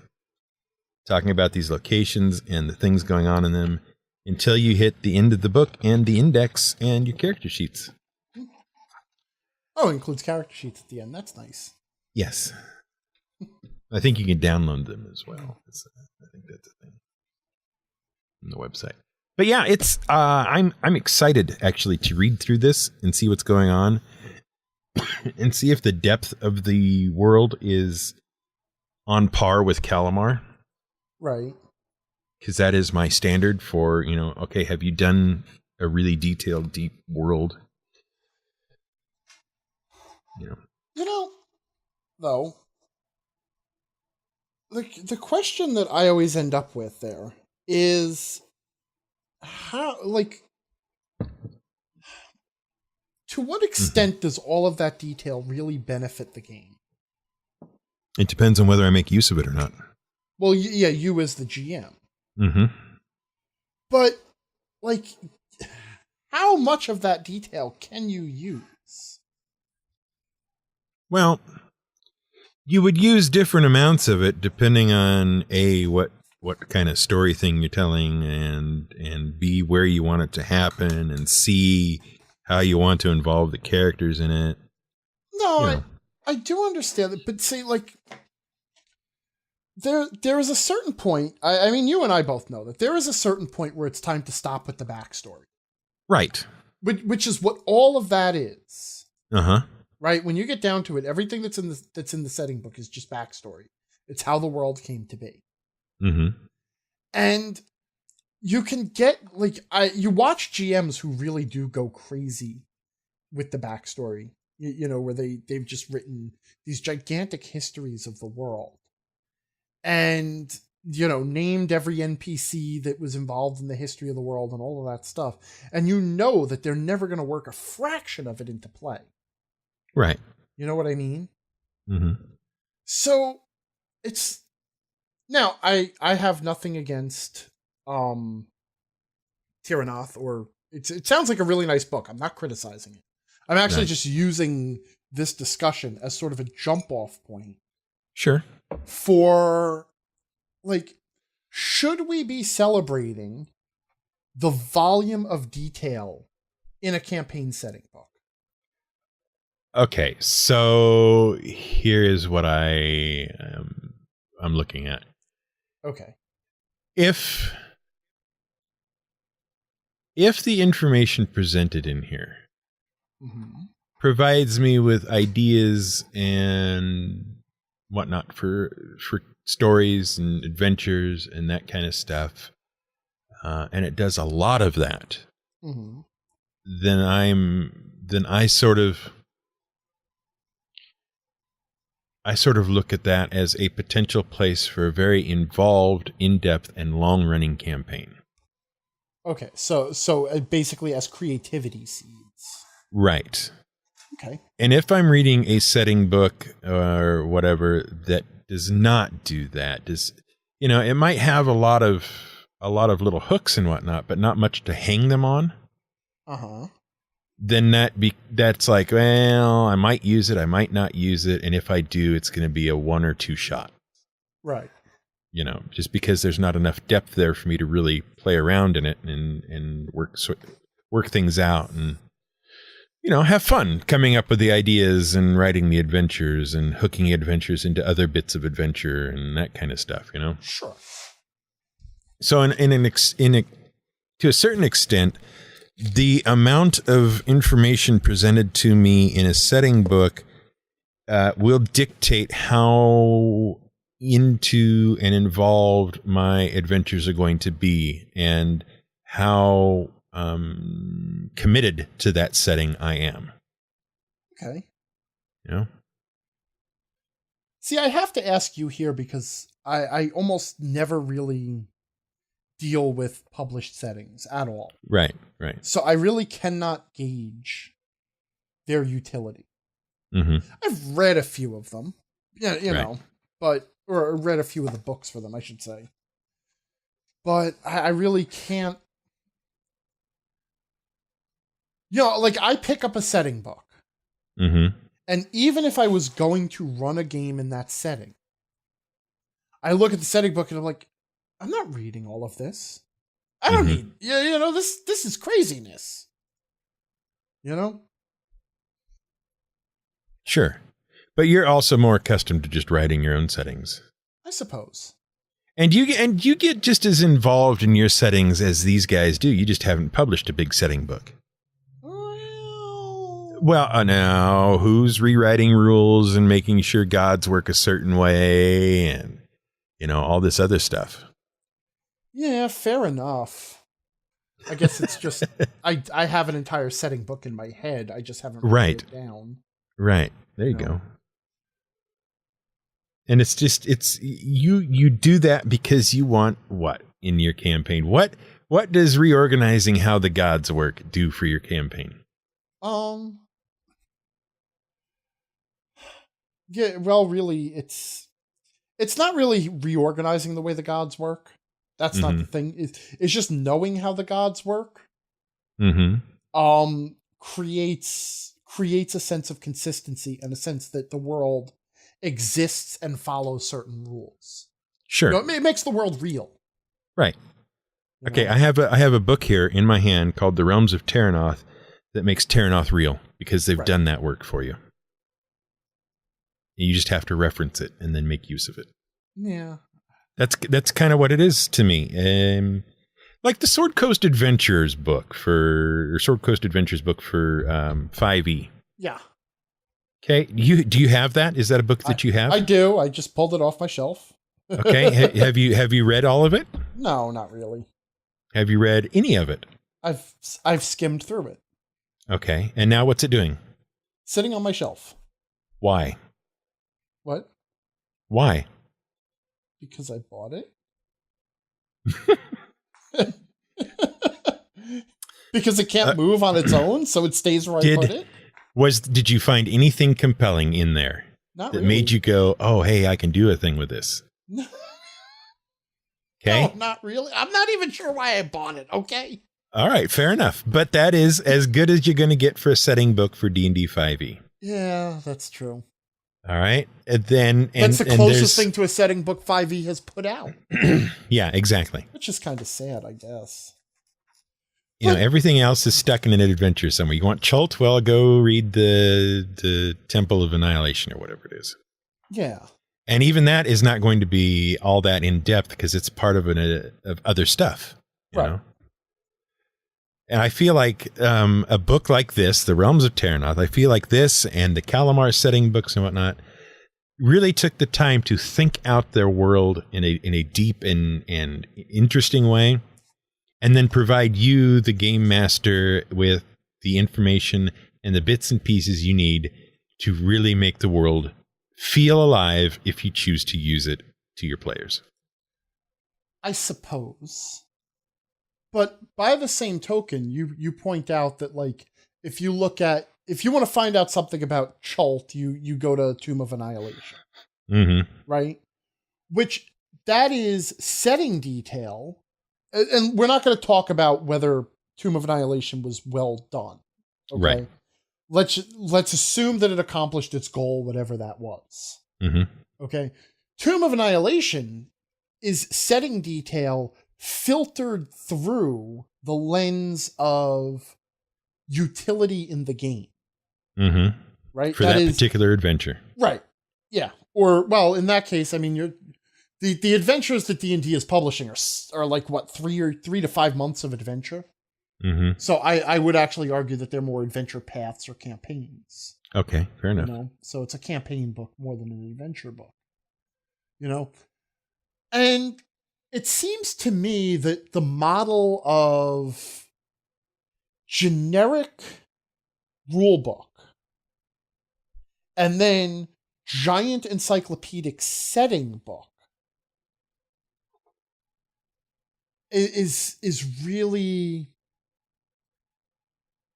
like, for example, let's take the gods, as you say, and there's rules about how the gods work and how they interact with the world and mortals and all of that stuff, right?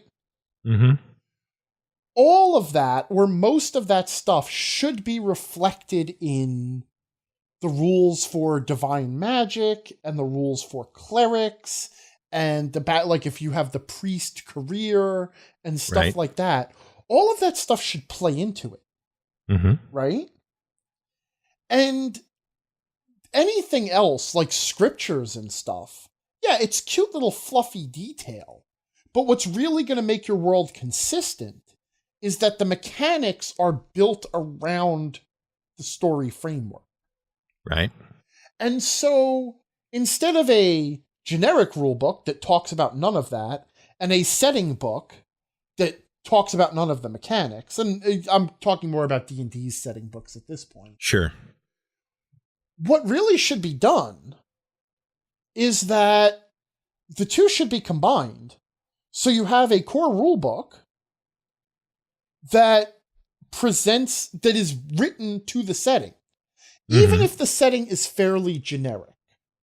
Right. Okay. Like you can argue, D&D doesn't have a setting, right? Because D&D can take place on Forgotten Realms or Greyhawk or whatever. But that's BS, because there are certain aspects of the D&D setting that are consistent across all worlds. One of them is the way magic works, because that falls back to the core rules of this is what an arcane spellcaster is, and so on and so forth.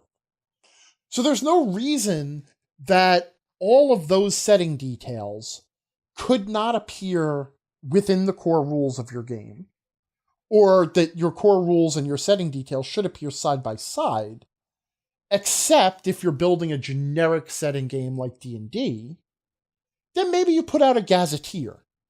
A short book that is your guide to the Western Kingdoms, or your guide to the Zathinian Peninsula. Which, by the way, in defense of the Angryverse, interestingly enough, for all of the details that exist about the Angryverse, there's no map of it. Right. I can name a number of countries and cities that exist in it, because I plunk them down as I need them in the game. But the Angryverse is actually a cosmology. It's more modeled on a generic D&D setting, where the stuff that has been defined is the stuff that plays into the rules. Like, the only reason I defined anything about life and death is because undead exist, and players want to come back to life sometimes. Right. Right? So all of those setting details that you say would make up a giant rule book, or a giant setting book in my head, I would say no, they would actually make up a core rule book. If somebody wrote a core rule book that didn't segregate the gameplay and the story so terribly. I mean, the whole point of a role-playing game anyway is that the game system and the mechanics are supposed to work in service of the story. The idea that you could present one without the other should be ludicrous. Well, it should be. Right. But it's not. No, I know. But it should be. Right? Generic rulebook and book of setting details with no rules. That's the equivalent of the bumbling JRPG 14-year-old kid who suddenly becomes an exceptional swordsman because a combat broke out. Yeah, I mean, kind of. I get what you're saying, but I realize also that I have moved far beyond realms of Terra Nova. Yeah, I mean, but how often do you run in even? All right, how often do you run into an RPG where its core book is what you're asking for? Well, let's see. If I look at my bookshelf right now, there's 1, 2, 3, 4, 5, 6, 7, 8, 9.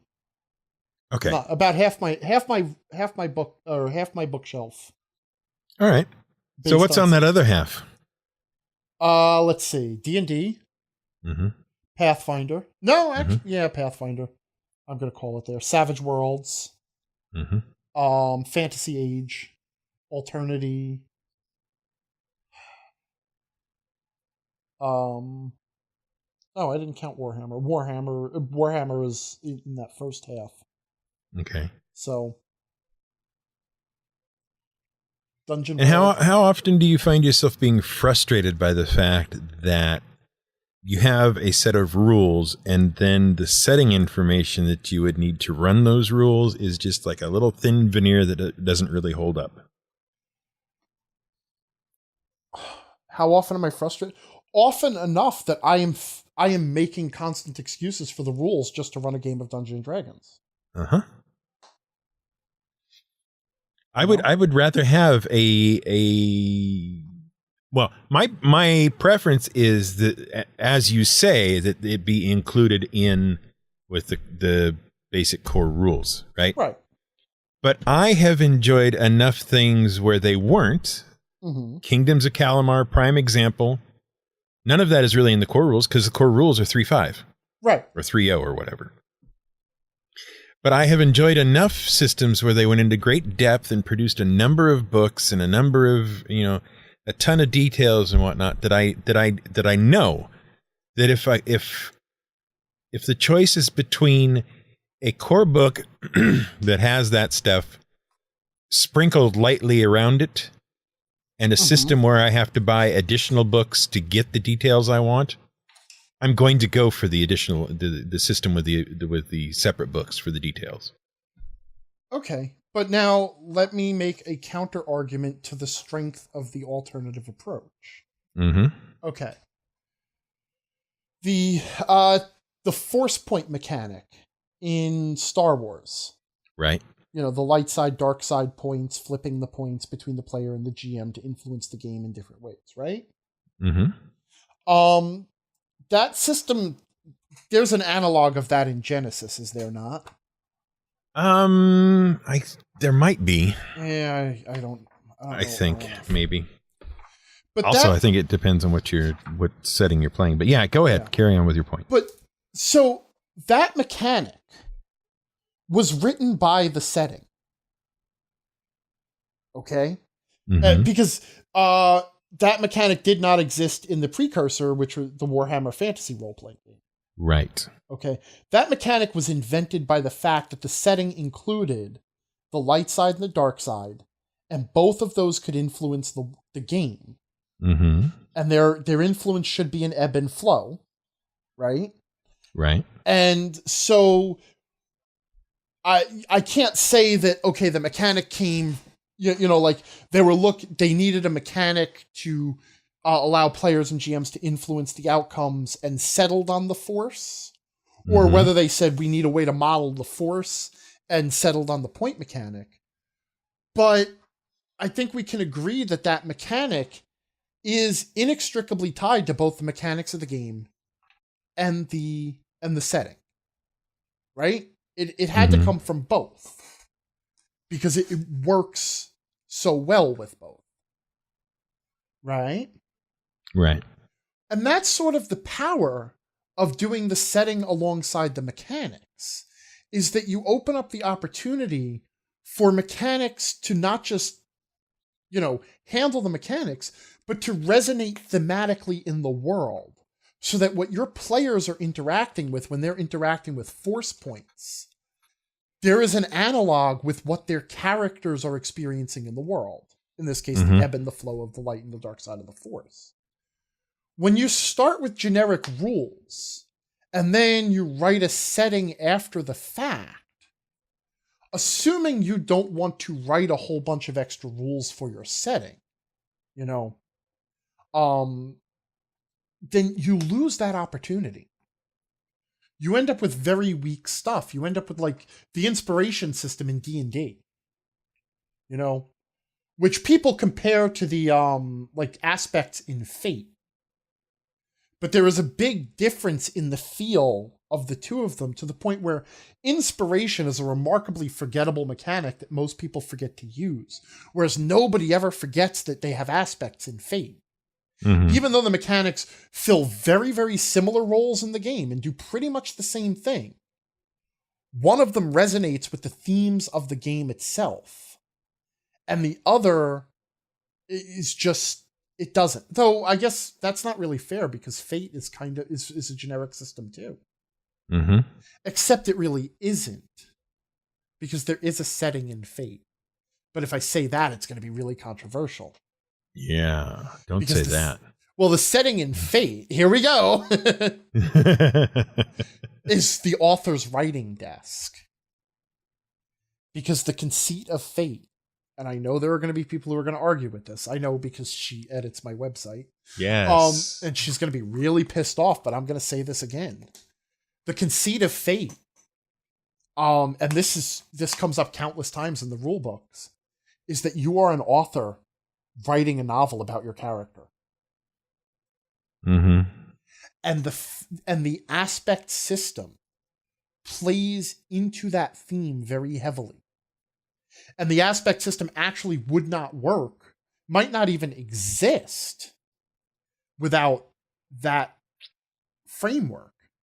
And the reason I can say that with confidence is because the core mechanics of Fate were actually the core mechanics of an old game called Fudge, which was freeform universal something game engine. Right. I can't remember what Fudge stood for. But it didn't have the aspect system. The aspect system was added when it became what was the pulp? Spirit of the Century. Right. Which was literally based on emulating pulp adventure novels.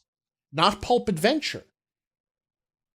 But actually it was built, because even the character generation system was centered around you writing the blurb on the back of the book of your character's first novel. Okay, that's how you wrote your backstory, was you were writing the description that would be found on the back of the book. Okay, and that's where the aspect system originated. So the aspect system plays into the idea of you writing a book about your character, that you are the author of your character's life. And so it is a much stronger mechanic because it plays directly into the thematic elements of the game. Now, yeah, I realize that calling that the idea of you being an author part of Fate's setting is a bit weird.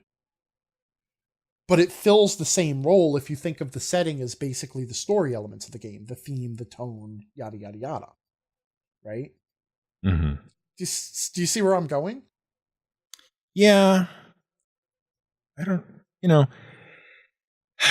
So all right, extend this then for me. Extend this to what do you think is the actual setting of D&D 5e? There isn't one. I mean, okay, so the actual setting of D&D 5e. No, you know what? I'm going to stick with that. There isn't a setting of D&D 5e. If you consider only the core rules, it is a hodgepodge. It contains things that should not all exist in the same world. Okay, it contains things that do not make sense when put alongside each other to some extent. I mean, like, a perfect example is, you take the cleric, right? The cleric is based on a polytheistic, I almost said pantheistic, polytheistic religion where the gods truly exist and the gods do have the power to manipulate the world, but choose not to, and instead empower individuals to use their power for whatever reason. So it's basically the Greek gods. The gods finger someone as a hero and say, here, now miracles will happen if you ask me. But you can only ask for 3 miracles a day, which is, I mean, that's exactly what Athena said to, was it Perseus? Yeah, that was in Jason and the Argonauts. No, Clash of the Titans. That was he had 3 favors from Athena. He basically had Vancian cleric magic. Right. So you have that's your cleric. And now you have the warlock, which one of the options for the warlock is the traditional Faustian character of I worship the devils, right? And who are endlessly trying to corrupt humanity against, trying to drag them down from absolute moral goodness into corruption to claim their soul, which is a monotheistic myth. You have the sides of, light versus dark, corruption versus virtue. And that really doesn't fit into the polytheistic religion because the gods really don't care. The only virtue that was not virtuous in Greek mythology was pride. That was the thing the gods would punish. Everything else they were cool with. And actually, they really liked things like glory and courage and all of that stuff, and self-empowerment, but they hated pride. Pride would get you killed in Greece. Whereas in order to have corrupting devils, you need a much more complicated morality. You need virtues and you need faults, and you need to have a way where someone's desire for virtue can be twisted to point them toward fault. Otherwise corruption doesn't work. And then you have another warlock who worships alien creatures from another universe who secretly sleep under the world and control everything. Or I think they live in the darkness between the stars. Okay, so now already you have Greek mythology, you have monotheism, and you have Cthulhu, all in your cosmology of the universe. It's already a little bit overloaded, don't you think? Because absolutely nothing is given over to how do your classical mythological gods interact with Cthulhu drifting around between the stars. And where do the devils come into it all? I mean, ultimately, that was the role of Planescape, was to resolve all of this crap. It was like, well, what if we took everything from every D&D setting, crammed it into one universe, and then tried to explain it? And the ultimate story of Planescape became, well, you couldn't explain it, so there's like 16 different factions that are desperately trying to explain it. Which is why it became philosophy with dice. But I mean, that's just one example of how D&D is a thematic hodgepodge of garbage. It is a giant compost heap. Okay, no thought was given except throw it all in. And so none of it fits together until someone comes along and either starts banning stuff from the game or coming up with it, desperately scrambling to come up with some sort of explanation that allows for all of these things. Or as I do, a little from column A and a little from column B. I ban some stuff and explain the rest. Mm-hmm. I didn't come up with the Angryverse because I wanted to. I didn't want to be Ed Greenwood. I came up with the Angryverse because I can't run a universe that doesn't make sense. Okay? All right, fair enough. Someone had to resolve the question of why Paylor doesn't just destroy Cthulhu. Because it seems, like... Right. So the setting of D&D is it's a giant, and it's anachronism stew. Mm-hmm. Don't even get me started on monks. Yeah, as we have pointed out more than once in that other show, there's a lot of stuff that just got thrown in. But some of it, with a little bit of care, it could all fit together. Sure. I'm not saying that there's not a way that you could have a